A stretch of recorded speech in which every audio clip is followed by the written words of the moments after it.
Well, we'd like to welcome you to another episode of Web3 Masterminds hosted by Cryptopolitan and Forward Protocol. And this afternoon, we've got some amazing guests. We've got Jordan and James from OKX, and we've got Mr. Key from Forward Protocol. Welcome, guys. Hi, it's really I'm really pleased to be on Cryptopolitan, and I would love to share more about OKC, which is our chain that is developed and backed by OKX. I'm really honored to be here. Thank you. That's great. It's great to have you. Thanks, Mitch, and it's an honor to be here and to share our ideas with you guys. It's an honor. Thank you. Yeah, we're really excited we're very thrilled to be here as well, guys. I'm super excited because the future is here and we are on the forefront of it. That's 100% right, Key. The future is here, and it's an exciting place to be. Maybe Jordan or James, you could just start by introducing OKC and telling us a little bit about the project, the background, how you guys are actually sitting chatting just today. Okay, James, would you like to take that? I'll take the next one.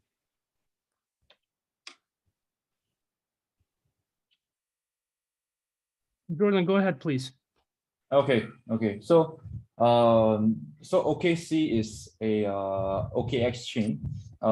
In short, it is a secure and programmable smart contract platform for the next generation decentralized applications, and it's backed by OKX, one of the largest crypto exchanges, and by volume we're second. If you go and check out CoinMarketCap. The technology built into the chain was designed explicitly for high performance trading activities and financial services with lower costs. Typically, the cost is to the south of 1 cent. So pretty much it's close to free.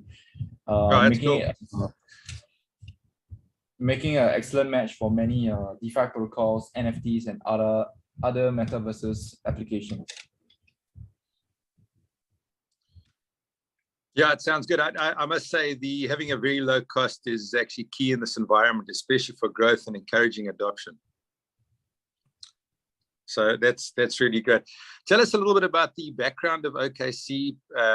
What was the idea behind the origination, and why did you create it?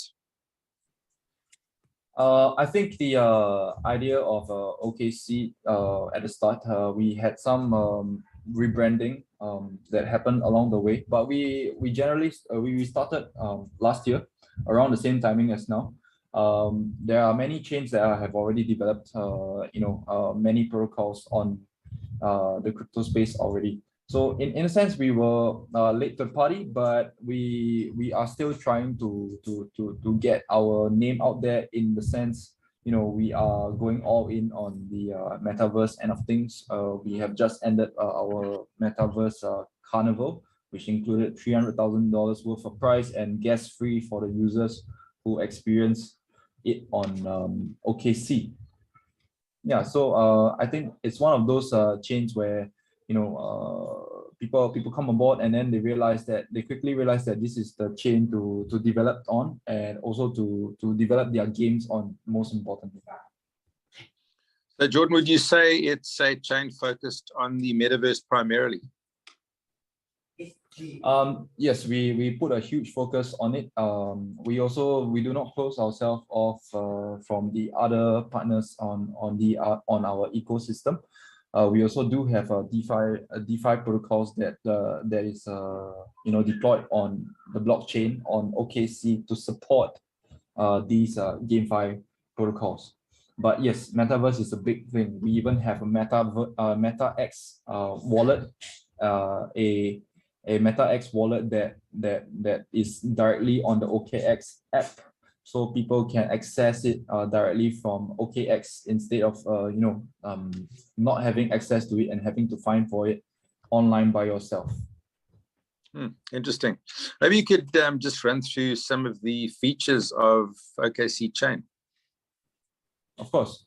So I think typically what we wanna portray to everyone is that we are a high performance chain. We are EVM compatible. So we will also support the IBC, which is the inter-blockchain communication protocol, very soon. together with our consensus algorithm, which is Tendermint, featuring this instant finality. Okay, it can also be used to realize value transmissions between our Cosmos ecosystem within seconds. Since it's event compatible, meaning that the dApps, the developers can deploy their dApps from the Ethereum network directly to OKC easily. As far as my experience goes, they do it quite quickly and without much questions. And they are all written. The smart contracts are all written in Solidity and can function on OKC as they do on Ethereum. So there isn't much difference. It's also high performance, so it can support up to 1,500 transactions per second, and they will reach their full potential at extremely low cost, especially speaking about DeFi protocols. And we are also developer friendly, open source, and super secure as we offer a reliable smart contract auditing service, so that that allows it to avoid the centralization risk of most blockchain networks today. Interesting. And tell me, how can users and full node operators benefit from transacting and staking on OKC Chain? How can users and full node operators benefit? So typically, the users, they would experience it when you do a transaction, right? When you see it in this manner, the fees are the first thing that comes to their mind. How fast is my transaction going to go through? How can I track my transaction? And how much are the gas fees? So gas fees is low, like I mentioned earlier on, to the south of 1 cent. Is fast. It transacts within seconds. We have OKLink as our blockchain explorer, and that way the users are able to benefit from transacting and on the OKC chain itself. And in terms of full node operators, typically we have 32 node operators at this point of time, and the node operators, I think maybe I would put it to another topic instead. I'll talk about oracles instead. So because in terms of node operators, we do in-house node operators for now, but we're looking to expand in the future. But in terms of oracles, we do have Chainlink that is going to be integrated with OKC really soon. That is in our pipeline. Okay, great. Thank you. And could you maybe just tell us a little bit about the consensus mechanism on OKC Chain? Okay, James, why don't you take this? Yeah, let me take this. So what Jordan has said before, that OKC supports inter-blockchain communication protocol together with the Tendermint consensus algorithm. And so OKT is the native token of the OKC ecosystem. And with OKT, you have the unique ability to contribute to the security and governance of the OKC chain. And if we're talking about the halving model of OKT, it is the same as the Bitcoin. So its block reward is cut in halves, roughly in every 3 years. And the block reward, if we're talking about that, is 0.5 OKT. And the upper limit, theoretical upper limit of OKT's total supply is about 41.69 million. And sometimes people wonder about the burning mechanism of OKT. And as I said before, we don't have the burning mechanism, but instead we have the same halving model as Bitcoin.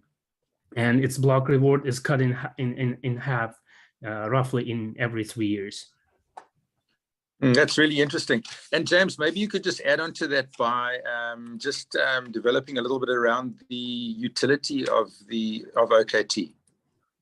Yeah, absolutely. I can do that. Well, if we're talking about the utility or the benefits of OKT, is that first of all, you can use it as a system resource.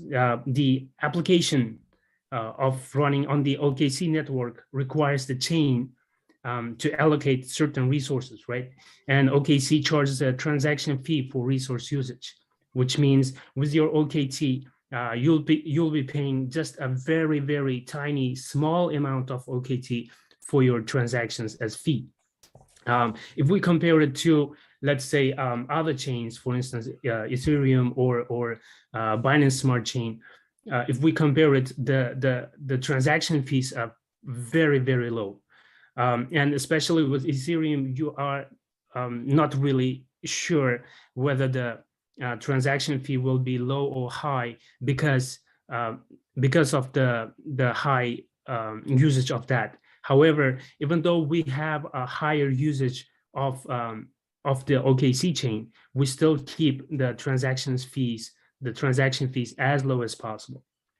And also, regarding staking, you can stake the OKT to become a validator, and that way you can earn block rewards proportionally according to your votes. And of course, regarding the voting, if you hold OKT, you have the voting rights by staking these tokens. So one address can, for instance, vote for up to 30 different validator candidates, and the number of votes for each validator candidate that the address has supported depends on the amount of OKT the address has staked.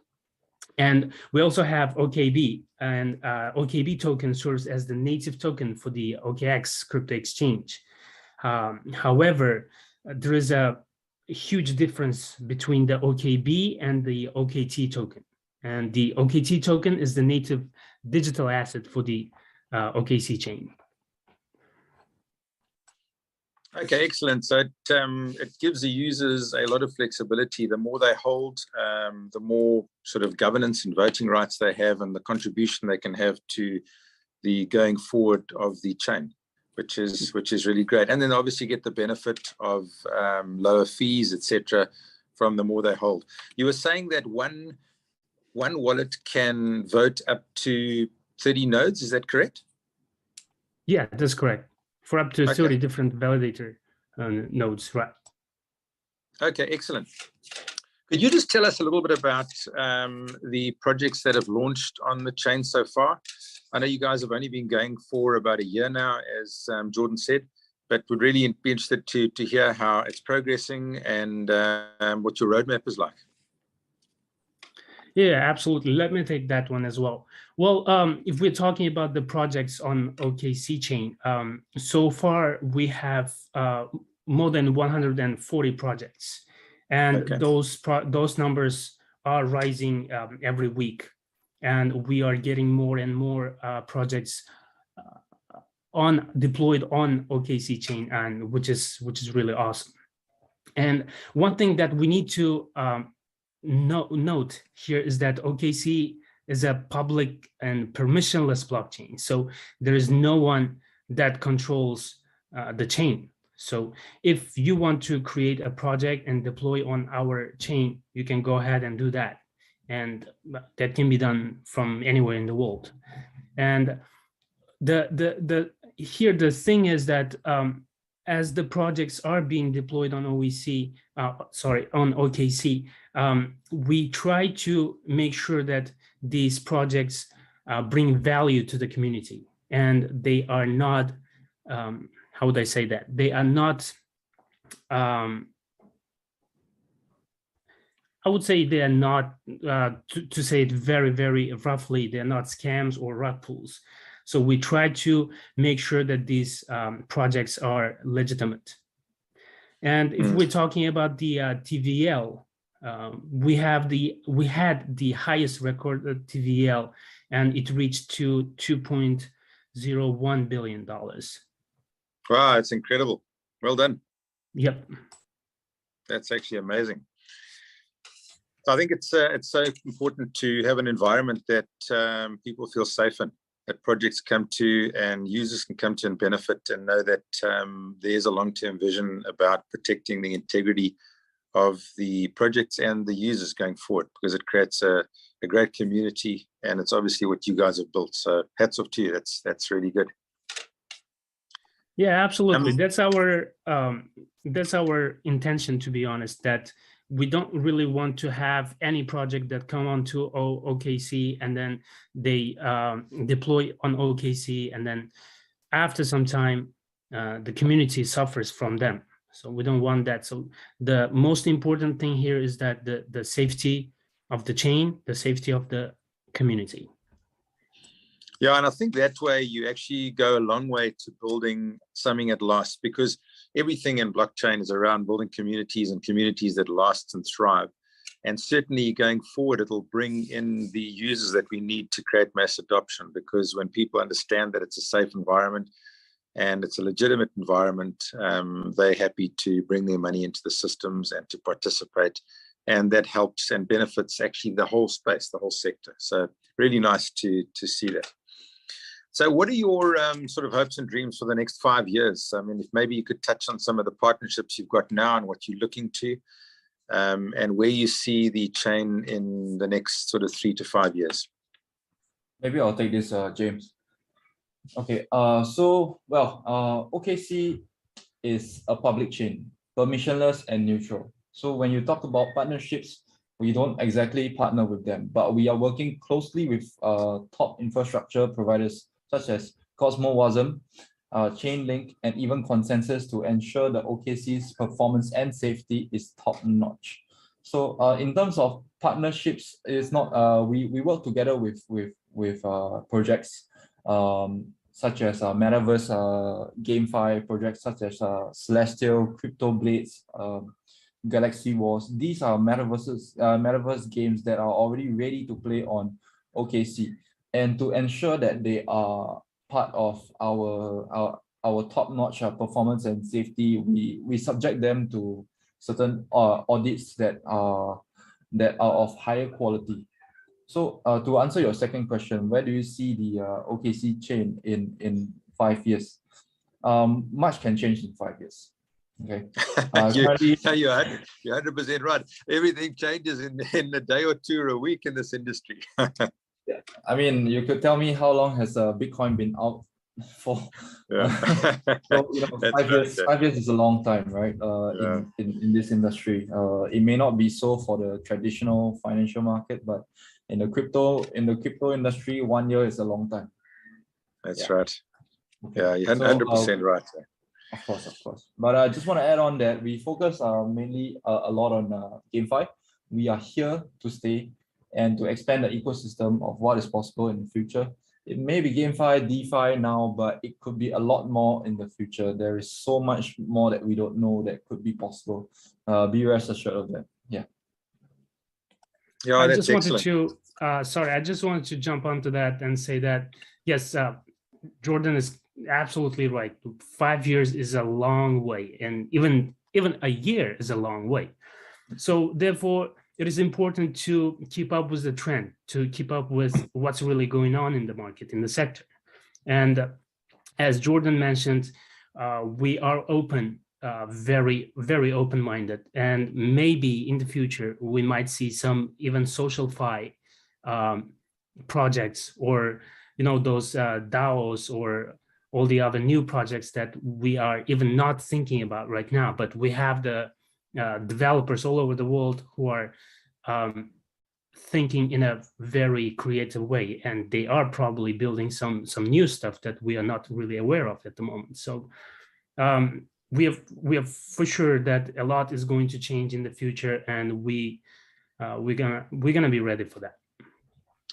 Yeah, when Key and I talk about the future and what we're doing at Forward, we're obviously building infrastructure products for Web3 with no-code drag and drop toolkits to encourage Web2 users to come into Web3 in a very easy, non-technical way.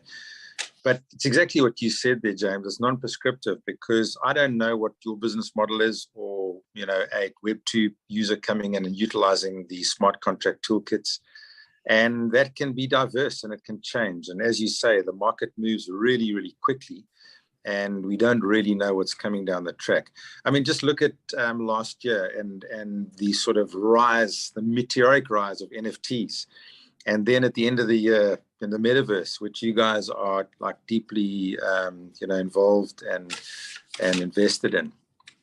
Maybe we could swing to more of an industry stance and just get your ideas around the metaverse. I mean, you've put a lot of effort and thought into it. It's certainly where you see the chain getting a lot of future growth. Can you just give us some ideas around the current state of the metaverse, where you see it is, and where it could go in 2022? I'll take this. Typically in the metaverse, there is no rules. Like, it could be used for many different scenarios. With Meta, meaning the Facebook company, which rebranded to Meta, that is one huge step towards letting the world know that the metaverse is here. It could be used for conferences. It could be used for the games. It could be used to cross metaverses. So if, let's say, there is a game that is part of Metaverse A, the assets and tokens that are on that metaverse could be transferred from one metaverse to another metaverse. So just imagine it like you are transporting from one world to another world. It's just the world is your oyster in this case. It's just like the other day I saw this metaverse hiring event. It's like a HR event, right? But they went to hire people that are in the metaverse. So it's really interesting to see that, because that's very interesting. So they actually Yeah, had this HR event in the metaverse, hiring people for the metaverse inside the metaverse. yeah, of course, because you must be already, in a sense, it's targeted audience, right? You kind of Quite get right. that people who already know how to get into metaverse, and then you hire the people that are in the metaverse. It only makes 100% sense for that to happen. So it's really interesting how things are going, and I would love to I would love to be in that future. Yeah, I think it is going to be interesting. I know we sort of at the beginning of the curve, where you have all the hype, and I imagine at a point in the future it's going to die down a little bit, and then the builders will come and will actually start really building out what the metaverse is going to be in the next couple of years. I mean, how long do you think that would take? Do you see it maturing in more of a short term, or is it going to take a little bit longer for the right companies to get into place to actually build the infrastructure that will be the metaverse and the metaverses as we go forward? James, do you have a thought on this, or do you want me to take this? Yeah, sure. I can put my thoughts on this. Well, regarding the metaverse and how it can be mainstream, whether it's long-term or short-term, I'm not really sure, to be honest. It can be short-term, but short-term is what, like 3 years or 5 years? Long-term is what, like 15 years, 20 years? We don't really know how fast the metaverse can become mainstream. But the main important thing here is that the people, ordinary people, need to understand how the metaverse works, and they need to understand how to use that and utilize that and put that in use in their day-to-day lives. If that happens, then of course, within 3 years, we might see metaverse becoming really mainstream and people using it actively. However, at the same time, we need to be very careful about what type of, let's say, big companies jump into metaverse and show their influence on that. Of course, with the involvement of big companies like Jordan said, Meta, which was previously Facebook, and other companies that are getting into metaverse like Nike, Adidas, and all that. It is a good thing that they are entering into the metaverses and they are spreading this awareness. However, again, one thing that's important is the education. We need to have that moment where people move from learning what the metaverse is and how it works to actively using it. And that's when we can say that it has gone mainstream now. So that's my idea. Well, when you talk about sorry. No, carry on, Jordan. Yeah, when you talk about mainstream, the recent Super Bowl, there was some really great crypto presence there. For example, crypto.com, they just put a QR code on their ad and nothing else was being broadcasted. And even so on many other occasions, such as football teams being sponsored or rather backed by crypto firms such as OKX as well, where we We actually are the official partner of Manchester City. So we have our logo on their jerseys. Is that much of exposure to the public, you see? And I think that goes a long way to education, what you were saying, James, because it's like what we're doing with this segment now. It really is about educating people and helping them understand the future. And if we do our jobs, you guys as OKC and us as Forward and the other players in the industry, we have a big opportunity of bringing more users in. James, I just wanted to ask you around that education topic. Do you have any ideas on what would be useful or a useful way to educate people? I mean, is anything that you've seen in your environment that you said, that's a good way? It actually helps people on board quicker. I'm really interested in this topic because I understand that the more people we can educate, the quicker the on-ramp is for mass adoption, because most of the world sits out there and they really don't understand what we're doing here. And yet the functionality and the use is amazing. So what are your thoughts on how we could educate them better? Yeah, it's a really good question. I mean, educating the masses is not a one-day job. It constantly requires an effort from people like you and I, where we constantly talk about what's right and what's not. And it constantly requires a certain type of knowledge, putting it out there and sharing it with the world. So as we're talking about education, one of the most important things is that we talk about it openly, and we talk about not only the advantages, but the disadvantages, or I would say the dark sides of the metaverse or the crypto world. People have this, probably people have this sense of trust to others. And when it comes to that, their personal data is very, very important. We need to make sure that they keep their personal data as secure as possible, because with that personal data, everything depends on your personal data. Once you have your personal data out there, then we might get some bad players, bad actors that are, using it for their own bad intentions. So one of the ways is, of course, talking about it, going to creating forums, talking about it in the online, on Twitter or on Telegram, Discord, and other communities. And at the same time, creating educational courses in universities, in schools, so that our younger generation can really understand what that really is. And through that way, not only do we teach the current generation, but we teach the young generation about the metaverse, about the crypto world. And through that way, it will be easier for everyone to really get to be really involved in this sector and become much more mainstream. So that's my really thought on that. I think through that way, by putting the courses, university courses, school courses, we'll be able to educate the people. We'll be able to give them right direction on that. Yeah, that's an interesting thought. I know from what we do at Forward, we've got a lot of education partners, and traditionally, so a little bit of my background with we homeschooled our children, and so I decided not to send them the conventional route to school, because I thought we could find subjects and things that could better equip them for the emerging marketplace that was happening right now.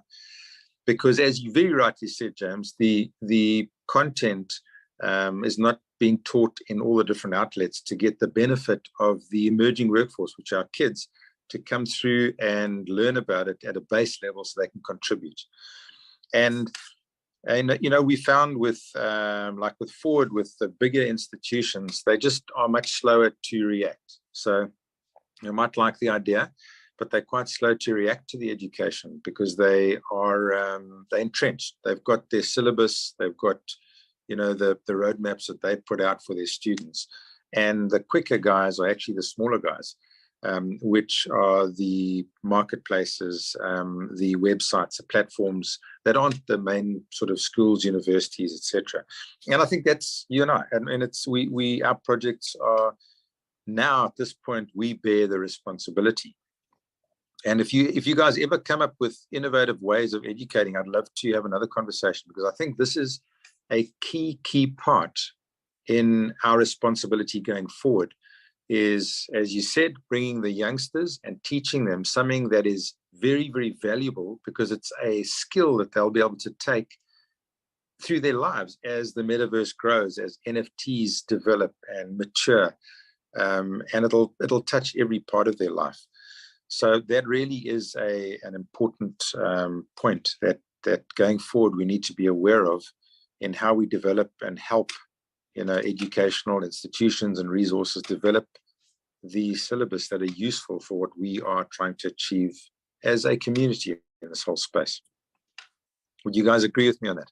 Yeah, absolutely. One thing that you really touched on was how slow the bigger corporations or organizations are to the change. Yeah. And however, we need to understand that if they are slow, then we need to take the responsibility to, as individuals, to educate the people around us, whether it's our family, our friends, our kids.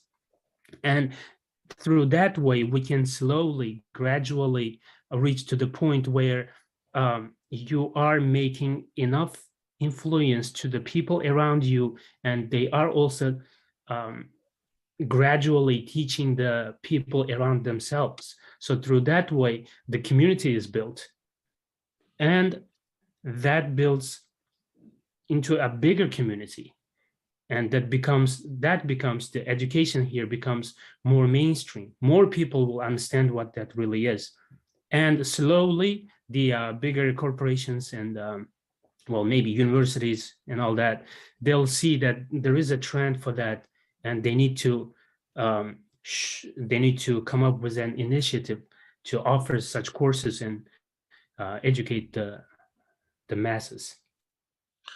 Yeah, I mean, as I said earlier, I love what you guys are doing in sponsoring the football team, because football is very important to a lot of people, and they can relate to something being linked to it. And as part of education, I think it's a very visible way in that a blockchain crypto project is actually out there engaging in a real world environment, in an important sport to so many people. And that is also part of that education exposure. So which is really good. I wanted to just touch on what you mentioned about privacy in the metaverse, just to get your thoughts on it. So in the metaverse, like when we log into a website now, obviously we are putting all of our details and our name, our birth date, etc., and that information is out there. And that's obviously one of the drawbacks of Web 2, with all the encroachment on data privacy and GDPR and all that sort of thing. In the metaverse, with having your private keys as your identity, so to speak, do you think that'll protect users a lot more, or do you think that'll expose them more? What are your feelings on that? Let me give my thoughts on that, and then Jordan, you can hop on. Let's take a step back to when the Web 2 became mainstream, and when companies started using the personal data of their users, their members, to make profits. And we need to understand that the personal data right now in the Web 2 space is a very it's a $1 billion business. Just think about what Facebook has done with that, what Google has done with that, and now that Web 3 is in play, our personal data is directly linked with the private key, or the mnemonic, the phrase that we hold of our account, of our let's say wallet. And again, it all goes back to the education. If people really understand how important it is to keep their private keys and phrases safe, then we have, well, less problem of, using those that personal data, the companies using that personal data and making money off of it. And in the end, your question whether it makes us vulnerable or not, I would say it does not, as people can become anonymous in the Web3 world, and essentially that makes it a lot more safer. However, if the person is not responsible enough, then if they give out their private keys or phrases to the third party where unknowingly or knowingly they click on links, scam links or whatnot, then they have a huge problem. So again, yeah, it's all about the people's responsibility and how serious they take it. Yeah, that word responsibility is such a big word, because I suppose in Web 2, we're so used to giving, responsibility to other people. You look after my data. And now in Web 3, we've got to look after our data. So it's that mind shift. And it's almost a pivotal part, because that's essentially what decentralization is all about, is basically being part of the ownership of an emerging technology and by the coins you hold or whatever it is. But it's a very interesting topic going forward, and I think one that does deserve a lot of thought, and the education around it will certainly help. And when we look at like the whole blockchain industry as a whole, and I'm thinking particularly about people living in developing countries, those sort of communities. How do zero trust systems elevate humanity? How will it help them in particular actually have a better life by participating in things like the metaverse and with NFTs? Okay, I'll take this. So for developing countries, typically when it comes to talking about cryptocurrencies, they tend to empower the civilization or that country's economy as well. In developing countries, well, you may say that using the fiat might be one way you can still pay for your goods and services, right? But that store of value that cryptocurrencies offer is something that in a developing country, the exchange rates of these developing countries may fluctuate from day to day at a greater degree than the general public would like.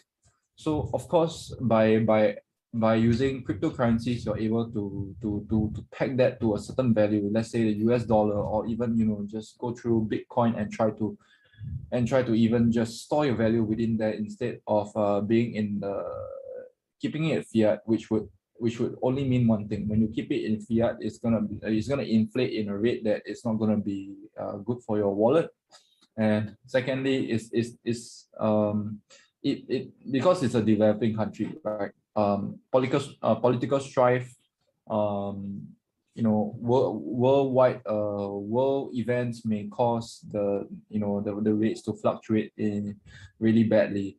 So how can it also elevate this humanity and changing the lives of people? Let's talk about in the Philippines as well. Back then, when Philippines didn't have crypto, they didn't have this. It changes the life of people because it allows them to use perhaps the OKC Infinity NFTs to farm tokens by playing the game. So that is one way they could change their life. Like they could be earning X amount of dollars which they did not earn ever in the past. It could definitely change and touch the lives of people. And let's talk about Africa as well. The exchange of money is not the best case over there. So I've seen in my job, I've seen many protocols trying to solve this problem of trying to have this focused currency protocol that allows their financial system to be more stable. So, and I applaud that. I really, really do applaud that. Yeah, I think you're 100% right. I mean, I know Africa from living here, and often in a country, you just don't have enough circulating supply of their national currency. So it's very scarce. And so people starve in an area, even though somebody might grow tomatoes and somebody might have a well and somebody might make bread and be a school teacher, just because they don't have a means of exchange. And yeah, it's just like banking the unbanked, right? Yeah. Exactly. And it just, I mean, I've in communities around, that's actually solved that fundamental thing. Like, can I trade with you? Instead of bartering, I can send you a token, and it's been wonderful. So I think that is going to be a huge thing in just leveling that playing field for people, you know, as time goes by, which is really good. Absolutely. You know, I just wanted to ask you one thing, that I'm really interested in your take on the metaverse. Obviously, where we talk about using hardware and all sorts of things to interact with the metaverse, and there needs to come a point where the hardware is obviously cheaper and it's better, so that it can interact in the different spheres that people are building. What do you think the roadmap is on that? Are there any like major developments that you've seen that are coming that will actually help fast track the adoption with metaverse? I believe the metaverse is here to stay. That's for sure. How will it stay? That would, time will only tell. But it will likely to infiltrate every sector in some way in the coming years. The concept of a metaverse is not a new one. Online multiplayer, role-playing worlds like The Sims has been around for years, with players spending hours and hours in these worlds. So we are trying to replicate that, right? Even so, Minecraft, World of Warcraft, Fortnite, they have hundreds of millions of users.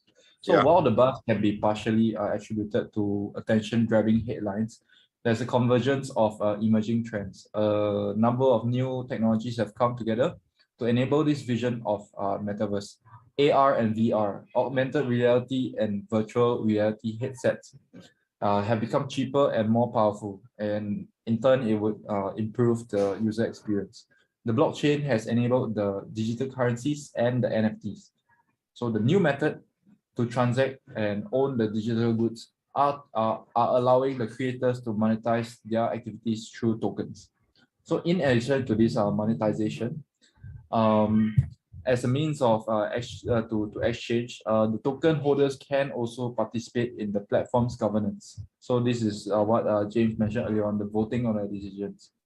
This democratic ownership of ownership economy, coupled with the possibility of interoperability, could unlock immense economic opportunities, where digital goods and services are no longer captive to a singular gaming platform or brand. So from a social perspective instead, the development of more immersive virtual experiences is helping people to build communities based on shared values and to express themselves in more authentic ways. But meanwhile, COVID-19 kind of accelerated the digitalization of our lives and normalized more persistent and multi-purpose online engagement and community. So this combination of technological, social, and economic drivers result in the explosive interest in the metaverse. Yeah, it's a really, really interesting topic, and I think you're right. COVID just thrust us forward. It felt like hit the fast forward button, and here we sit, and now we're talking about metaverse, and that whole gaming space is absolutely incredible. And the diversity of being able to, like in sort of Web 2 games where the platform owns all the IP and what have you, and in the Web 3 game where you can actually have control of your tokens and your gameplay, etc., and actually build up something which has got a value down the track is very exciting for a lot of people, as you very rightly pointed out.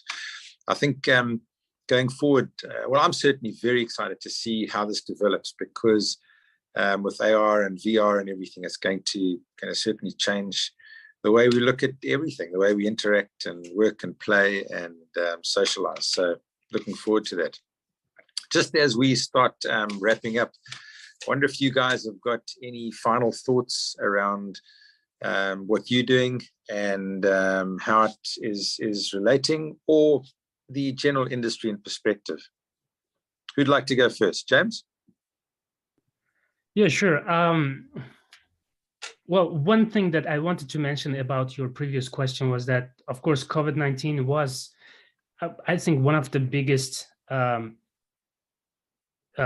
events that accelerated our interest or the adoption of AR and VR and this online metaverse sector. So I believe that with the COVID-19, people have understood that not everything can be done physically, but by sitting at home next to your computer, you can actually make some money and you can actually live your life in that way. And I 100% agree with your statement that COVID-19 was the accelerator of this mainstream of metaverse going mainstream. And if we talk about the future of the crypto world or the metaverse, one thing is for sure, as Jordan stated a few times, it is here to stay. And however, for it to go mainstream, I think we are still waiting for that era where a certain event or a certain project or a certain team, I would say, make a huge change that everyone becomes really hooked up onto that. One thing that I wanted to mention was, if you remember how iPhones became mainstream, what we can say is that iPhone really made the change in the mobile sector. People who thought that touch screen phones would be a joke, or who thought that it would not pin out, they saw how iPhones created the sector where all the other phones, they quickly adopted this, and they changed the from touching buttons to touching the screen to actually use your mobile phones. Yeah. So what I'm trying to say is that we're still waiting for that iPhone in the metaverse, in the crypto world, where one single event or one single project makes a huge change that everyone else will, not only the projects, but the normal people, the communities, our friends, families, even our parents, they really become interested into that, and they're like, oh, this is nice. Oh, let me get into that. So what I'm saying here is that we are still waiting for that iPhone in the metaverse.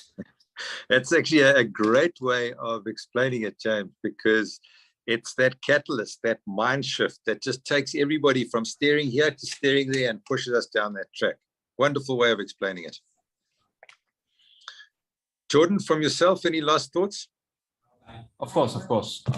So I agree with James. However, I do think that it's not just only one event, right? Everybody counts. Every project, every metaverse, every DeFi protocol that puts their name out there, swearing upon their name, saying that, hey, whether is it a scam project or not, it is still giving exposure, right? There is no bad publicity. Okay, we need people to know. So let's just put it in this case. When Bitcoin hit $20,000 in the past 4 years or 5 years, that was when people knew about Bitcoin, right? People knew that Bitcoin existed, but not many people, people thought that it was a scam. About 4 years down the road, people knew that it existed and it continued to exist. And this year or the last year, that's where DeFi, NFTs, metaverses start coming out, even with Facebook, right? Facebook with their rebranding of Meta. So that way people know that, hey, there's actually more to crypto than just Bitcoin. So who knows what will happen? Like it's just like that question 5 years later, what will happen? We don't know. Honestly, I have not heard of 4 years ago, I have not heard of this term called NFT. Right. So if I knew, I would have been, sitting on a beach somewhere in Havana. Yeah. So of course, definitely we would love to talk more about this thing. And OKC definitely is one of the chains that we are here to stay, and we would love for projects and users to come on board to experience OKC for what it is, with its fast speed and low transactions. Well, I must say it's been fascinating chatting to you guys. You bring a wealth of knowledge, and I'm sure everybody listening will get massive benefit out of this. Thanks again so much, Jordan and James. I really look forward to catching up again in the future, but appreciate you being here this afternoon. Thank you, and have a wonderful afternoon. Thank you. Thank you. Cheers. Thank you.